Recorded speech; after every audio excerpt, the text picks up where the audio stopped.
Ek het vanoggend die voorreg om met die president van die Zuid-Afrikaanse musiekbedryf te gesels. Karen Zoid het soveel liedjies op haar kerfstok dat dit onregverdig voel om enigiets uit te sonder.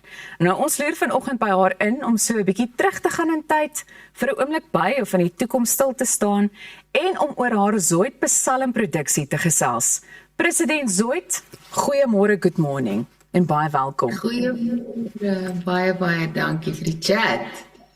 Goed, so ek sê vir jou, dit is alles spesiaal vir hierdie onderhoud. Kyk, en ons moet ons maar aanpas, nê? So, solank dit volgens of aan die vereistes voldoen, is ek heeltemal tevrede. En ek het nou gesê, ons gaan so vir 'n oomblik dalk 'n bietjie terug gaan in tyd. So, hoe het jy op die musiekbedryf besluit? Was daar 'n spesifieke oomblik toe dit net miskien sin gemaak het? Musiek is die tipe ding wat dit is wat ek doen vir my werk, maar dit was nog altyd net eintlik my passie en ek wil soveel as moontlik besig wees daarmee. So it just happened. Ek het alles gedoen om hierdie vir 'n lewe te kan doen. Almal het geprobeer om my uit te chat. My pa wou gehad het ek moes 'n lawyer word. En op die uiteinde toe ek gaan swat, ek wou musiek swat, toe sy vriendin my gehelp om hom te oortuig dat ek film swat. Wat ek nou oorbly is dat ek dit geswat het, maar ja, almal het probeer keer. Daar was nie 'n toekoms in musiek nie. It's a nice passie, maar so ek was dead set om soveel as moontlik te kan sing, musiek te skryf en te perform. So ja. En hoe sê jy jou liedjie-skryfproses oor die jare ontwikkel? Ek was daai persoon met die gitaar wat almal geïrriteer het by 'n partytjie, wat altyd hulle gitaar saamgevat het beach toe, altyd hulle gitaar na die kamp toe gevat het. Ek het op skool in die koshuis in die aande deur al my tienerangs gewerk met my gitaar. My songwriting is amper vir my, in 'n manier is dit seker soos 'n dagboek. En in 'n ander manier is dit 'n dissipline soos karate wat jy weet, jy verbeter en jy kan elke keer as jy kom jy op 'n nuwe level waar jy ander moves kan doen en 'n groter toolbox het op die ou uiteinde.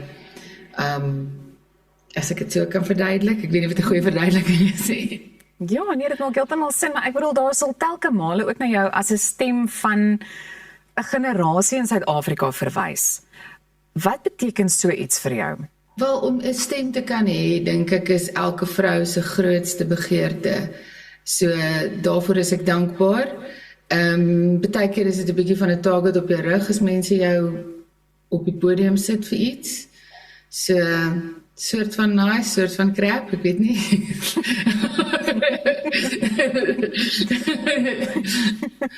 Wel, 'n mens kan nie anders as om na jou weergawe van Afrikaners is plesierig te verwys nie.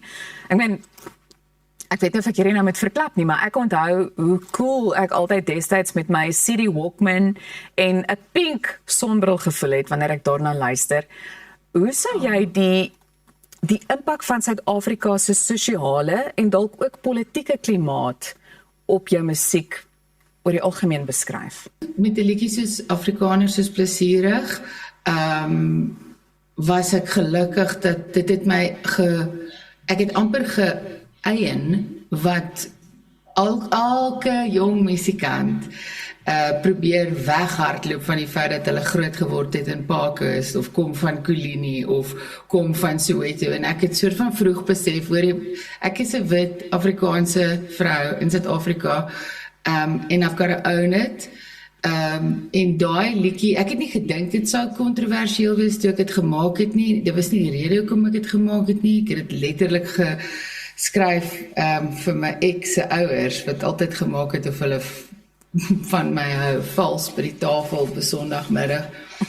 En maar dit het my half gehelp om in die groter musiekprentjie van Suid-Afrika 'n standing te kry, waar ek toe begin werk het met die groot name in Afrikaanse musiek, maar ook die groot name in die Engelse mark, in die swart mark, in die gospelmark, in die, jy weet, so dit ek het soort van die jazzmark, en daar het ek al 'n plek gevind.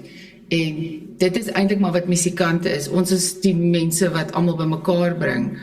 So dit is, ek dink elke skrywer, elke performer se grootste wens om deel te wees van die creation van samesyn. So ja, dit het my gehelp om nader te kom aan die groter prentjie van wat aangaan in die land en ja, sekerlik my gehelp om uit die clubs uit te kom, wat ek gespeel het vir about 3 of 4 jaar, jy weet. Ja, bietjie groter goeders te kon doen daarna. Wel, ek bedoel, jy is 'n ikoon in ons musiekbedryf. En vir iemand wat al vir soveel jaar deel is van hierdie spesifieke bedryf, dink jy dis belangrik vir kunstenaars om hulle konstante herskep, of as ek die Engelse woord dan mag gebruik, te reinvent, so in die proses? Ek dink 'n ware kunstenaar is heeltyd besig om hulle self te ontgin en te discover, want dit is jou werk. Jy kan nie namens die mense praat as jy nie jouself ken nie. En jy kan nie 'n stem hê as jy nie 'n opinie het nie. Die grootste struikelblok wat elke kunstenaar eintlik face is, die prys vir glorie is vernedering. So jy moet bereid wees om vernederd te word 'n paar keer. En dan jy, ek sou sê 90% kans om dit te maak. En dan het jy obviously ook 'n bietjie van 'n gedagte nodig van wat jy wil doen. Maar ek dink die grootste struikelblok is actually dat mense nie dit kan handle, soos wat hulle jou oplig, gaan hulle jou ook afbreek, en so jy moet dit regtig doen vir die liefde van die saak. True. Ek dink is amper soos 'n roeping, dis amper soos 'n dominee. Dis amper soos 'n dominee of 'n polisieman of 'n onderwyser. Dis nie 'n slim besluit om te neem nie, maar party mense is net, they're just born to be a nurse. They are born to serve people in that way. It's like, and musicians are the same. It's like, jy kan nie help nie, jy moet dit doen. Ja, en ons ook baie opofferings, jy weet, wat 'n mens moet maak. Maar goed, ek wil oorbeweeg na Zoid Psalm toe. Wat presies kan ons van die produksie verwag? Zoid Psalm is die lekkerste projek wat ek in die afgelope 10 jaar gedoen het. Ek meen, ek het baie collaborations gedoen met ongelooflik baie kunstenaars wat ek Republiek van Suid-Afrika gedoen het, en deur die jare co-writes gedoen en produksies, en ek is die voorsitter van die NA in Bloubergstrand, en een aand maak ek 'n grappie en sê, daar's meer wonderwerke wat gebeur in hierdie konsistorie as in die kerk langs aan, en toe gaan almal so, en toe sê die een ou, maar jy gesien hoe mooi is hierdie kerk hier langs aan, toe die deur oopmaak, toe sien ek, daar staan die orgel, die simbool van onderdrukking. Ek was nog nooit 'n groot fan van die orgel nie, die klank het my bang gemaak vir God as 'n kind, dis creepy, was scary, en toe dink ek by myself, miskien moet ek probeer om 'n collab te doen met hierdie instrument.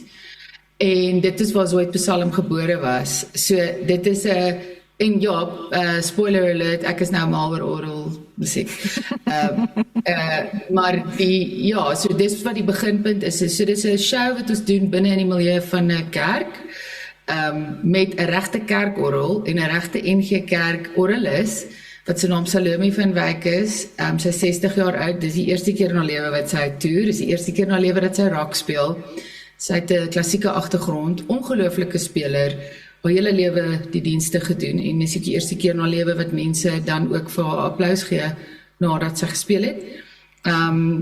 En ja, dit is 'n show wat in NA sê ons vir die Here, God grant me the serenity to accept the things I cannot change, the courage to change the things I can, and the wisdom to know the difference.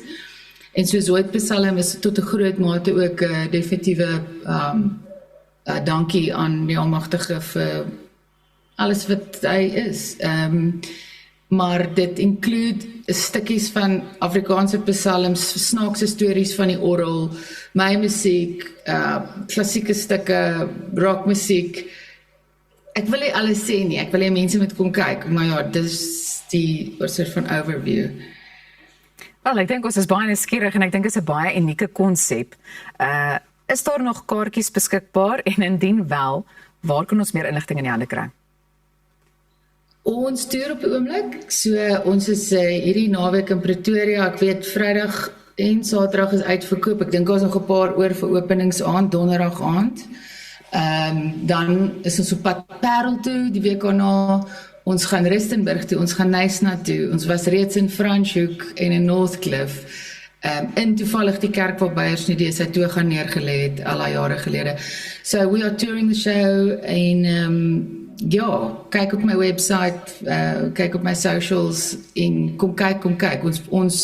Ons wil dit reg oor die land vat en ons het seker nou al, ek dink so 6 of 7 van die produksies gedoen. Dis 'n groot storie. Dis 'n bietjie van 'n spectacle. Ek dink na COVID is almal nou moeg vir die akoestiese vertonings.